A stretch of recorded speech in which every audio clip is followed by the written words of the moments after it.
অনেকদিন পর তোমাদের সাথে এইভাবে কথা বলছি। আর আজ হচ্ছে তোমার মঙ্গলবার। আজকে কোনো ব্লগ শুট করিনি এবং কালকেও করিনি। শরীরটা ভীষণই খারাপ। কি হয়েছে সেটাও বলবো। শরীরটা খারাপ বলতে কি, প্রেশারটা একটু আপ ডাউন করছে, মানে ভীষণ মাথা ঘুরছে। তারপরে কাজ করতে পারছি না, খুব শরীরটা দুর্বল লাগছে। এই তো কিরকম গরম পড়েছে তোমরা জানিও। আমাদের এখানে তো ভীষণ গরম পড়েছে, দেখো বসে রয়েছে তাই ঘেমে গেছি। ফ্যান তো চলছেই, একটু স্পিড কমিয়ে দিয়েছি কারণ তোমাদের সাথে যেহেতু গল্প করব। তো রোজ তো ব্লগ দিই, ভিডিও করি, তোমাদের কি সব দিন ভালো লাগে না আমিও জানি। যে তোমাদের সব দিন রোজ এইরকম ভিডিও দেখতে ভালো লাগে না। তো ওই জন্যই ভেবেছি আজকে একটু তোমাদের সাথে গল্প করব। গল্পের টপিকটা হচ্ছে আমার প্রেগনেন্সি গল্প। তোমরা তো জানোই আমার একটা ছোট্ট বেবি আছে যার বয়স 2.5 বছর।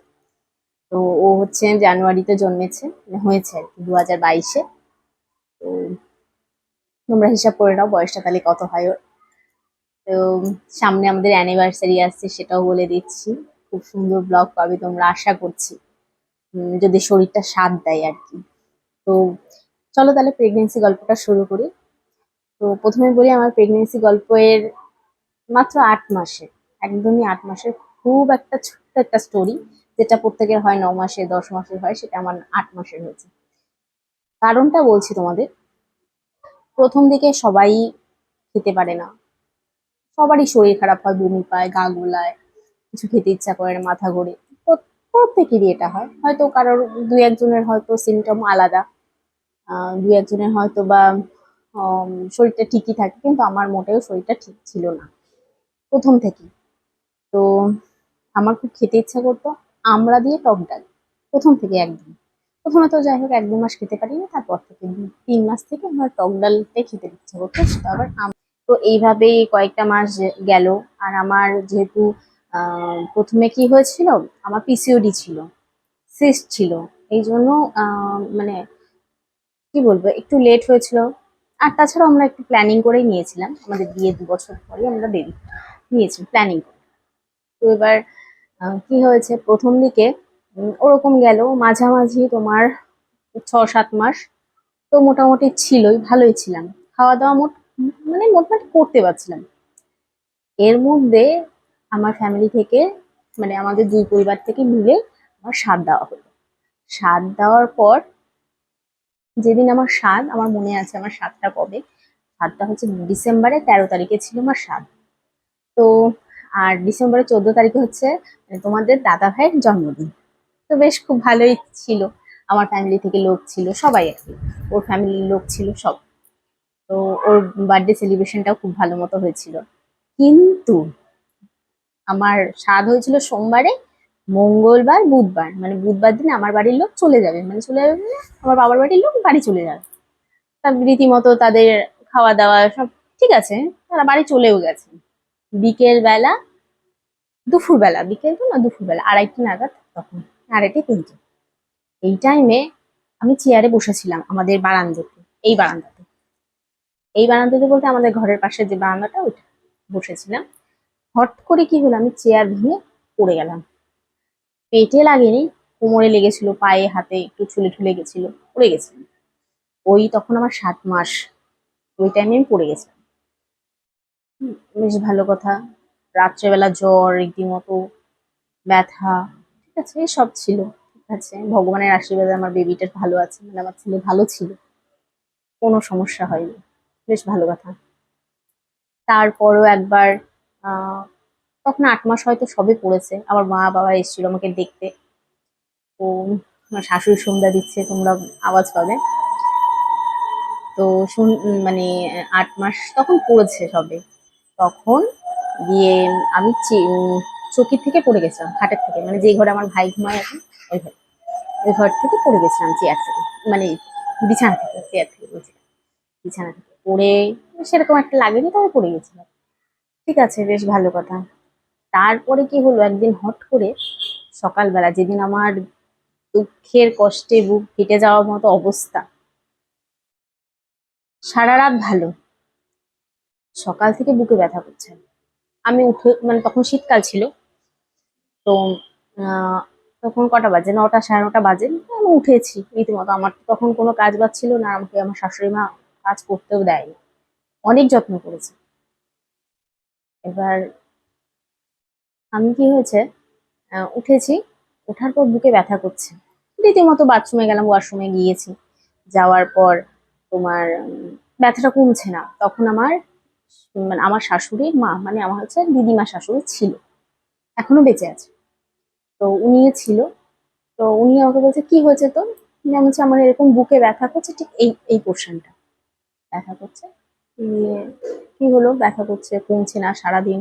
তোমার দাদাভাই এসছে 2:30-এর সময়, জানোই তো 2:30-এর সময় আসে, এসেছে, দিয়ে জিজ্ঞেস করছে তোমার কি হয়েছে।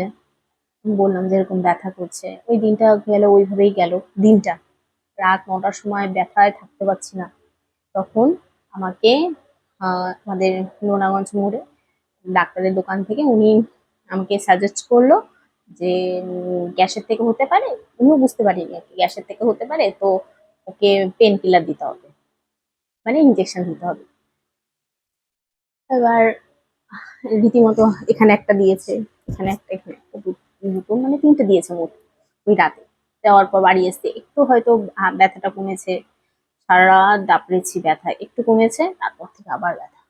ঠিক আছে, ভালো কথা। পরের দিন তোমার দাদাভাই ডিউটি যায়নি, যেহেতু আমার ওই অবস্থা, প্রেগনেন্ট, আমার পুরো 8 মাস। তারপরে কি হলো, তোমার আসলাম, সারাদিনটা যাই হোক ওভাবে ছিল।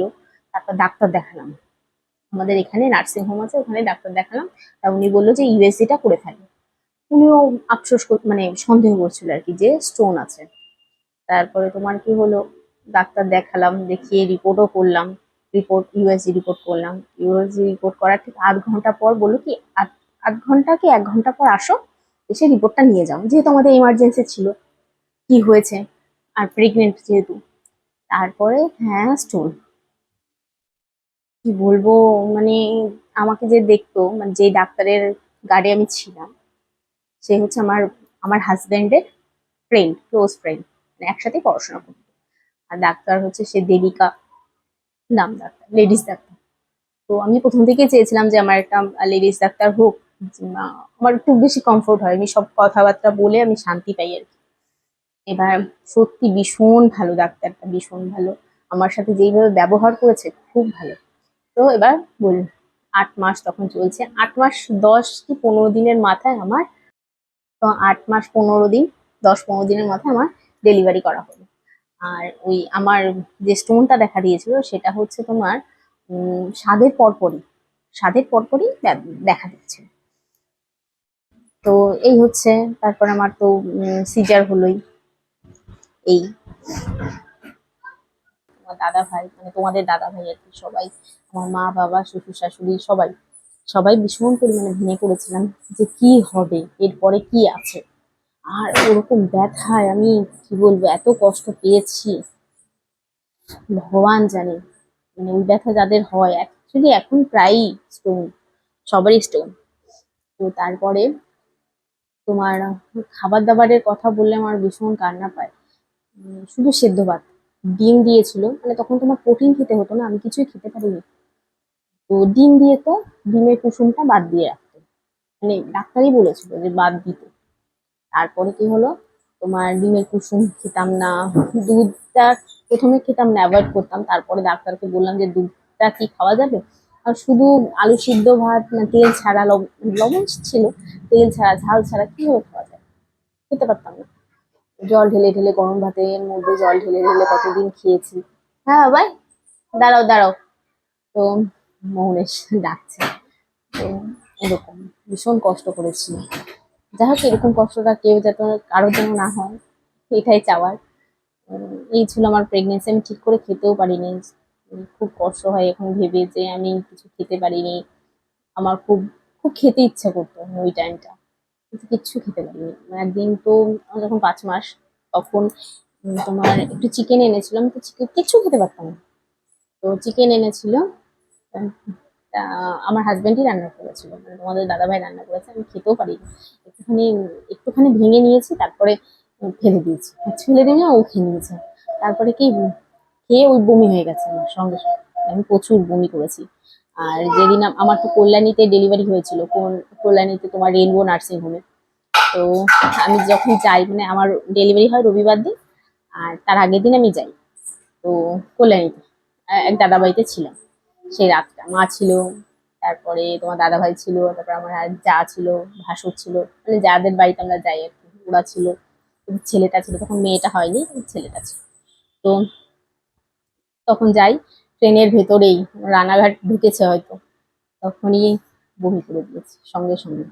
মানে এতটা খারাপ লাগছিল, মা আর তোমার দাদা ভাই ধরেছে, প্লাস্টিক সামনে বমি করে দিয়েছে, কিছু করার ছিল না। মানে ওই টাইমটা এতটা ভাইটাল টাইম, আর কি বলবো। আটকে দাও বাবা। তো চলো, এই হচ্ছে আমার প্রেগনেন্সি জার্নি, খুব কষ্টেই কেটেছে বলবো। তারপরে কোনো ফল টল তো খেতে এখনো পছন্দ করি না, তখন তো খেতেই চাইতাম না। বেদানা আমার 8 মাসের জার্নিতে 3টে বেদানা খেয়েছিলাম, 3টেতেই আমি বমি করেছি, এতটা। তো চলো বন্ধুরা, আর ভিডিওটা বড় করব না, এই ছিল আমার জার্নি। তোমরা অবশ্যই জানিও কেমন লাগলো। তোমরাও যদি কেউ প্রেগনেন্ট থেকে থাকো, সাবধানে থেকো, কারণ আমার যেরকম হয়েছে সেরকমটা যেন কারো না হয়, এটাই চাইবো ভগবানের কাছে।